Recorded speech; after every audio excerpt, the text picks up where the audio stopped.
بسم اللہ الرحمن الرحیم۔ اے ایم ٹی وی کے معززین ساتھیوں کے لیے آج ہم ایک دلچسپ واقعہ لے کر آپ کی خدمت میں حاضر ہوئے ہیں۔ حضرت ابراہیم خلیل اللہ نے ایک مرتبہ خداوند کے دربار میں یہ عرض کیا،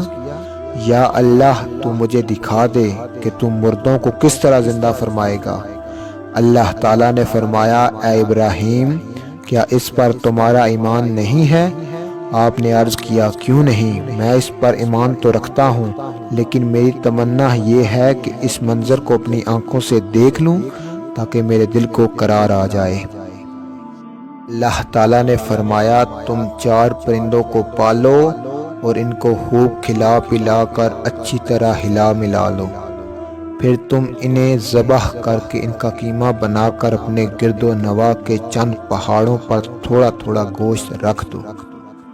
پھر ان پرندوں کو پکارو تو وہ پرندے زندہ ہو کر دوڑتے ہوئے تمہارے پاس آ جائیں گے اور تم مردوں کو زندہ ہونے کا منظر اپنی آنکھوں سے دیکھ لو گے۔ چنانچہ حضرت ابراہیم علیہ السلام نے ایک مرغ، ایک کبوتر، ایک گدھ، ایک مور، ان 4 پرندوں کو پالا اور ایک مدت تک ان 4 پرندوں کو کھلا پلا کر خوب ہلا ملا لیا، پھر ان 4 پرندوں کو ذبح کر کے ان کے سروں کو اپنے پاس رکھ لیا اور ان چاروں کا قیمہ بنا کر تھوڑا تھوڑا گوشت اطراف و جوانب کے پہاڑوں پر رکھ دیا اور دور سے کھڑے ہو کر ان پرندوں کا نام لے کر پکارا، اے مرغ، اے کبوتر، اے گدھ، اے مور۔ آپ کی پکار پر ایک دم پہاڑوں سے گوشت کا قیمہ اڑنا شروع ہو گیا اور ہر پرندے کا گوشت، پوست، ہڈی پر الگ ہو کر 4 پرندے تیار ہو گئے اور وہ چاروں پرند بنا سروں کے دوڑتے ہوئے حضرت ابراہیم علیہ السلام کے پاس آ گئے اور اپنے سروں سے جڑ کر دانہ چگنے لگے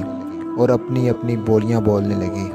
حضرت ابراہیم علیہ السلام نے اپنی آنکھوں سے مردوں کو زندہ ہونے کا منظر دیکھ لیا اور ان کے دل کو اطمینان و قرار مل گیا۔